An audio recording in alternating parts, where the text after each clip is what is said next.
साथियों नमस्कार। साथियों आनंद से रहें, प्रकृति के साथ सुरक्षित रहें। आज का दिन आपका बहुत शुभ हो, ऐसी शुभकामनाएं। सामने आप देख ही रहे हैं हरा भरा और उसमें सफ़ेद सफ़ेद सितारों की तरह चमकते बेला मोंगरा के ये सुंदर फूल। आदिकाल से हमारे शास्त्रों में इनकी सुंदरता और इनके महत्व को बहुत अच्छे रूप से दर्शाया गया है। महाकवि श्री कालिदास जी ने इन फूलों का विस्तृत महत्व और विश्लेषण किया है और वास्तव में ये इसके पात्र भी हैं, क्योंकि वीडियो तो मैं बना रहा हूँ और देखिए संवेगात्मक रूप से इनकी फूलों की सुगंध आपके पास भी पहुँच रही होगी। यही इन फूलों की दिव्यता है और जितने ये सुंदर हैं उतने ही महकते भी हैं। प्रैक्टिकल रूप से देखिए इनके नज़दीक आकर, फिर आपको मालूम पड़ेगा कि वास्तव में सत्यता क्या है। और देखिए ये जो आप सामने देख रहे हैं ये अब भाई नया डेवलपमेंट है। हमारे जो भी वैज्ञानिक हैं जो प्रकृति और बॉटनिकल्स उस पर वर्क करते हैं, उन्होंने ये डेवलपमेंट किया है। ये देखिए पहले इस तरह से छोटे फूल खिला करते थे। खुशबू इनमें भी है, खुशबू बड़े फूलों में भी है। और पहले ये इस तरह से फूल छोटे छोटे खिला करते थे। ये भी हमारे इधर लगा हुआ है और ये देखिए अब बड़ी वैरायटी भी मिल गई थी तो मैं लेके आया और इसको रोपित किया।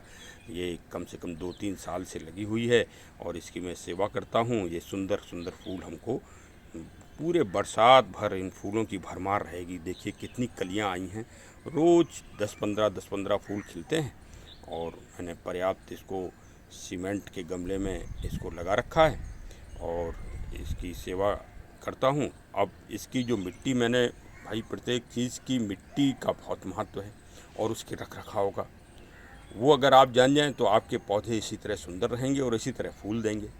बस इसकी मिट्टी भुरभुरी रहे। अब उसके लिए आपको क्या करना पड़ेगा? उसके लिए भाई जो साधारण मिट्टी है उसमें आपको लीफ कंपोस्ट मिलाइए, सैंड मिलाइए और काऊ डंग मिलाइए। काऊ डंग हम नहीं मिले तो बर्मी कंपोस्ट मिलाइए। हम बर्मी कंपोस्ट को कोई प्रपोज नहीं कर रहे हैं, ऐसा हमारा कोई उद्देश्य नहीं है, क्योंकि काऊ डंग का कोई मुकाबला नहीं। लेकिन काऊ डंग का आजकल मिलना बड़ा मुश्किल हो गया है और मिलेगा भी तो आपको नया काऊ डंग गोबर मिलेगा। वो जो है खैर बेला में तो उसको भी अगर आप डाल दें तो वो बेला की जड़ कवर कर लेती है, लेकिन अन्य पौधों में मत डालिए, वो आपकी जड़ों को गला देगा।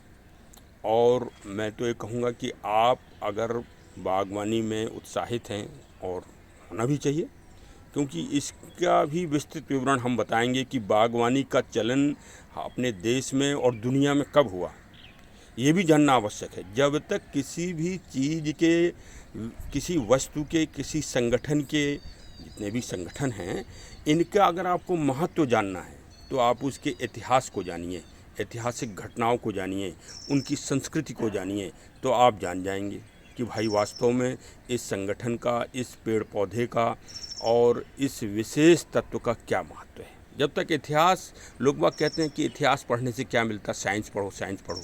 अरे इतिहास पढ़ने से जैसे मकान की नींव होती है वो मिलता है।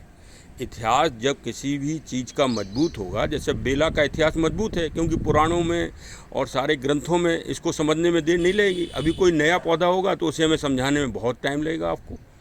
उसी तरह से हमारा आशय समझिए आप, हाँ, कि इतिहास बहुत बड़ी चीज़ है। इतिहास किसी का समझ लीजिए तो समझ लीजिए आपने सारी परतें उसकी निकाल ली। तो भाई इस पौधे को लगाना भी बहुत आसान है। देखिए कैसे ये लगता है, आपको ये भी बता दें, ये जो फूल समाप्त हो गए हैं, अब समाप्त हो रहे हैं, इनको आप काट लीजिए। इन बस इतनी पतली पतली ये इसकी कटिंग्स लगती हैं। ये भी एक बहुत खूबी है, पतली कटिंग सी लगती हैं इसकी। तो बस फूल देखिए, एक तो आपने 2 काम कर दिए। एक तो इस पौधे की आपने पिंचिंग कर दी। पिंचिंग ये पौधा मांगता है। ये जो आप कलियां देख रहे हैं और नए फूल देख रहे हैं, ये अच्छा, और ये भी एक नोट कर लें आप कि ये मतलब कुछ समय बाद इसमें जैसे गैप हो जाता है बीच में। मतलब जैसे नहीं स्टूडेंट के क्लास लगते हैं कि भाई आज गणित का विषय है तो अब 4 दिन बाद फिर गणित पढ़ाई जाएगी, उसी तरह से इनके फूलों का भी मतलब एक वो आता है समय कि अब फिर वो ग्रुप में खिलेंगे, फिर ख़त्म हो जाएंगे कुछ दिनों के लिए, फिर आप उनकी सेवा करिए तो फिर आएंगे। तो ये दूसरा इस समय का सीज़न का ये दूसरा इनका बूम आया है। तो चलिए भाई इस बूम का आनंद लीजिए। और इस तरह से कटिंग अभी ये बरसात का समय आ ही रहा है, तो इसमें आप लगा दें, इसकी पिंचिंग भी हो जाएगी, तो अभी आपको फूल और प्राप्त होते रहेंगे और साथ में आपका विस्तार भी हो जाएगा कटिंग का। तो बिल्कुल करिए, देखिए। और ये बड़े फूल हैं, देखिए आपको हम तोड़ के भी कहिए दिखा दें, तोड़ना तो अभी ठीक नहीं समझ रहा हूँ।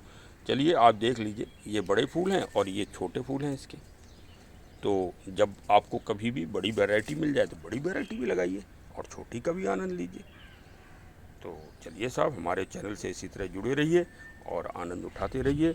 आज का दिन सभी के लिए बहुत शुभ हो और हमारे चैनल का विस्तार कराइए, सब्सक्राइब कराइए और लाइक करिए, कमेंट के द्वारा हमारा उत्साहवर्धन करिए। बहुत बहुत धन्यवाद।